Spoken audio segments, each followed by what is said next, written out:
Viver de verdade. Antes de qualquer oração, pare por um instante.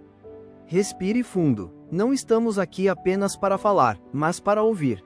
Há uma voz que ecoa acima do caos, acima da dúvida, acima do medo. É a voz de Deus, e ela ainda fala com quem tem ouvidos para escutar. Você não foi criado para sobreviver. Você foi criado para viver, de verdade. Viver em Jesus é mais do que seguir regras ou adotar uma religião. É ser profundamente transformado por dentro, é ter os olhos abertos para enxergar além das aparências, além do agora. Quando estamos verdadeiramente em Cristo, estamos vivos de uma maneira que o mundo jamais poderá entender. Não precisamos mais buscar valor em coisas passageiras, pois nossa identidade está firmada nas águas profundas da graça de Deus. Mesmo quando os caminhos da vida são incertos, existe um propósito que nos guia. A alegria já não depende das circunstâncias, porque a nossa paz vem de uma pessoa, Jesus.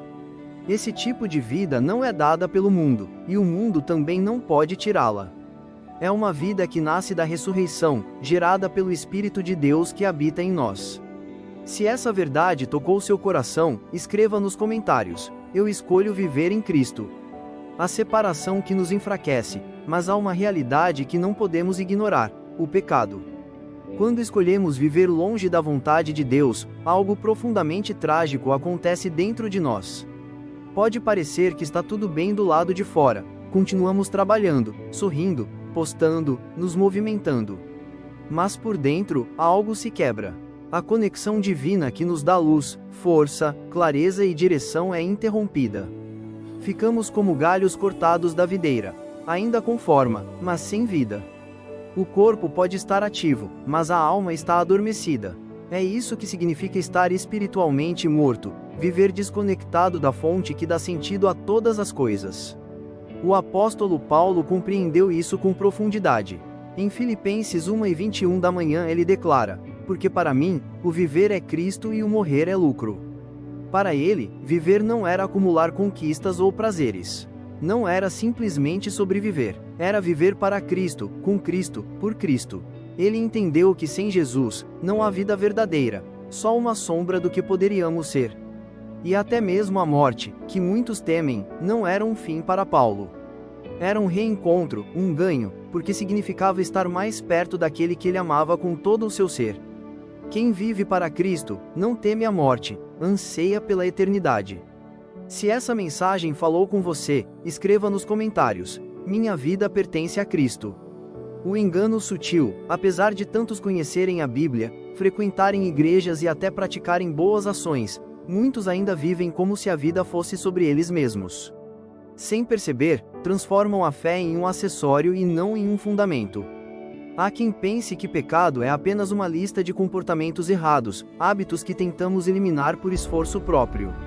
Mas o pecado vai além das atitudes externas. Ele nasce no coração. É uma postura interna, uma inclinação que nos faz colocar o eu acima de Deus. É a sutil escolha de confiar mais em nossos planos do que nos propósitos de Deus. É o desejo de controlar quando deveríamos render, de buscar conforto quando somos chamados à santidade. E é exatamente nesse lugar de confusão que o inimigo trabalha. O diabo não se incomoda se você sabe o nome dele. Ele não se abala se você leu livros sobre guerra espiritual ou sabe recitar a armadura de Deus. O que realmente importa para ele é o rumo da sua vida. Qual caminho você está trilhando? Que vozes você tem seguido? O que você faz quando ninguém está olhando? Porque é nesse lugar invisível, o íntimo do seu coração, que as verdadeiras batalhas são travadas. E são essas lutas silenciosas que moldam o seu destino. Se você quer vencer no invisível, escreva: eu escolho andar na verdade. Guerra invisível, consequências eternas, a verdade é dura, mas libertadora. Estamos em guerra. Não uma guerra comum, com armas visíveis e inimigos que podemos identificar facilmente. É um conflito espiritual, silencioso e constante, entre luz e trevas, verdade e mentira, vida e morte. Como Paulo escreveu em Efésios 6, nossa luta não é contra carne e sangue, mas contra principados, potestades, forças do mal nas regiões celestiais. Isso significa que aquilo que muitas vezes interpretamos como problemas naturais, desânimo, confusão, medo, distração, podem ser sintomas de uma batalha muito mais profunda do que imaginamos. O inimigo trabalha com táticas sutis. A tentação disfarçada de oportunidade, a distração com aparência de diversão, o medo travestido de prudência ou desânimo que parece apenas cansaço. E se não estivermos andando no espírito, inevitavelmente estaremos andando em outra direção. Não existe zona neutra na vida espiritual. Por isso, discernimento espiritual não é luxo, é necessidade. Em 1 João 4 para uns somos advertidos: amados, não creiam em qualquer espírito, mas provem os espíritos para ver se procedem de Deus, porque muitos falsos profetas têm saído pelo mundo. Nem tudo que parece bom é de Deus. Nem tudo que soa certo é verdade. Estamos cercados por mensagens bem embaladas, mas vazias de essência divina. O engano, hoje, vem vestido de sabedoria e até de espiritualidade. Se você deseja discernir a verdade no meio da confusão, comente: Senhor, abre meus olhos espirituais. Luz para os cantos escuros. Diante de tanta confusão, só há um caminho seguro: a oração sincera.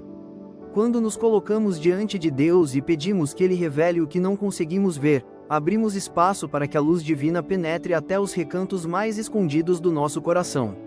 É na presença do Espírito Santo que as máscaras caem, os enganos se desfazem e as verdades vêm à tona. Ele nos mostra os pecados que ignoramos, os acordos que fizemos com a mentira, as concessões que justificamos com argumentos bonitos. Mas atenção, o Espírito Santo não nos revela falhas para nos envergonhar. Ele revela para curar, ele ilumina para libertar. Onde o Espírito do Senhor está, ali há liberdade, não opressão. Quando você permite que o Espírito habite em você, ele transforma sua mente, limpa sua visão e abre seus ouvidos espirituais. Você começa a distinguir a voz de Deus da voz do inimigo, a convicção que gera mudança da condenação, que paralisa a graça, que levanta da manipulação, que escraviza, e isso importa, porque essa guerra espiritual não é só sobre o que acontece hoje. É uma guerra pela sua eternidade. Se você deseja que o Espírito Santo revele o que está oculto em sua vida, comente: sonda-me, Senhor, e transforma-me. Graça que ressuscita. A palavra nos lembra com clareza: nós estávamos mortos em nossos pecados. Mortos espiritualmente, distantes de Deus, mergulhados em trevas. Mas Deus, rico em misericórdia, não ficou esperando que limpássemos a bagunça. Ele entrou no caos, estendeu a mão e nos ressuscitou com seu amor.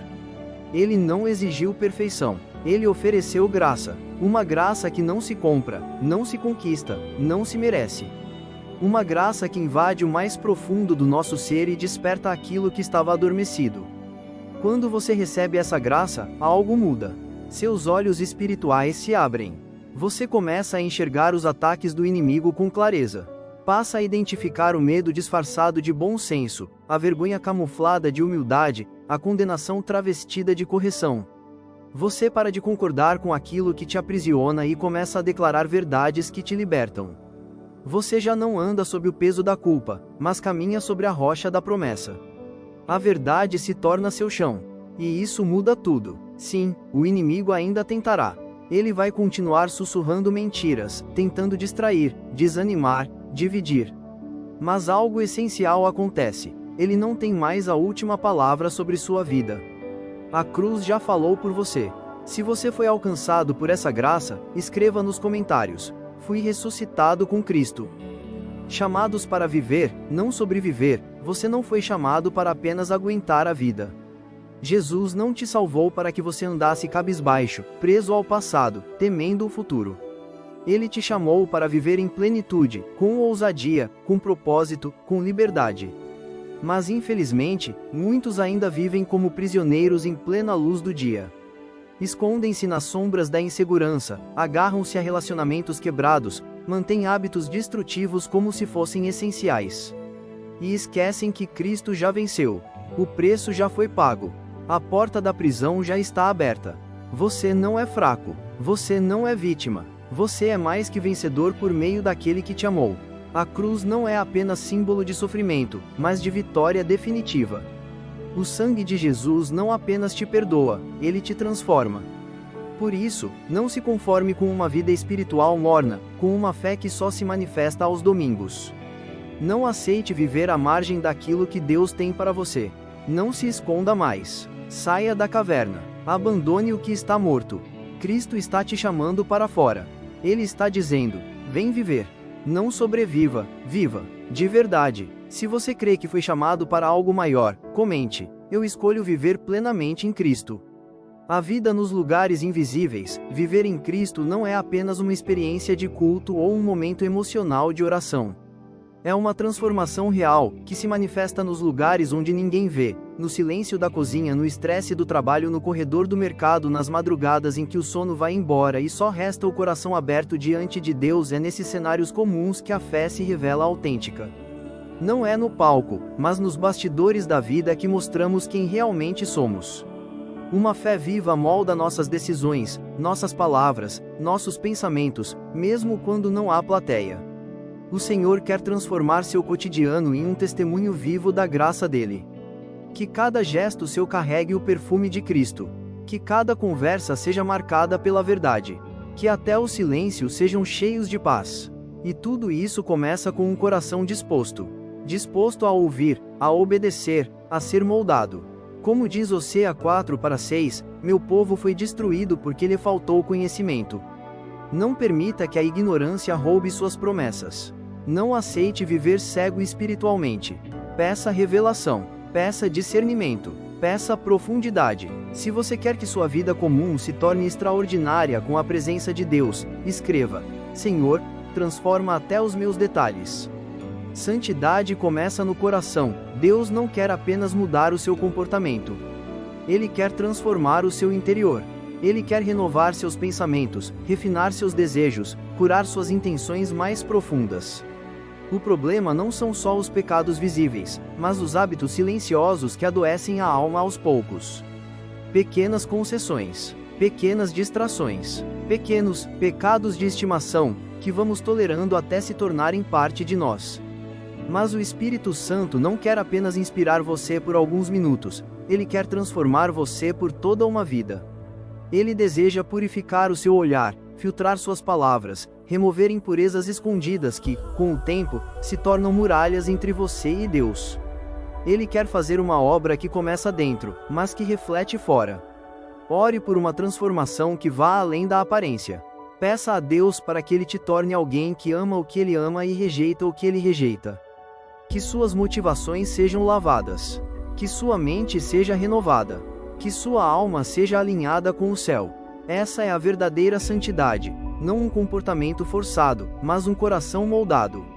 Se esse é o seu desejo, declare nos comentários: Senhor, muda meu interior.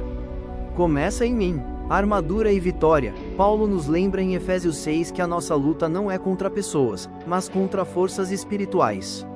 Por isso, precisamos nos revestir da armadura de Deus: a verdade, a justiça, a fé, a salvação, a palavra e a oração. Não lute com suas próprias forças. Confie na força do Espírito Santo que habita em você. Pegue a espada da palavra e defenda sua mente contra os ataques do inimigo. Quando você se arma com a verdade e a fé, nenhuma mentira do adversário pode te abalar. Ele pode tentar sussurrar dúvidas, medos, inseguranças, mas você está protegido. Você é mais que vencedor. Não deixe o cansaço, a rotina ou a dúvida te derrubarem. Levante-se diariamente com coragem e fé. Lembre-se que a vitória já foi conquistada na cruz. Você é filho amado, escolhido, chamado para brilhar. Se você está pronto para vestir a armadura de Deus e viver em vitória, comente: estou pronto para vencer em Cristo.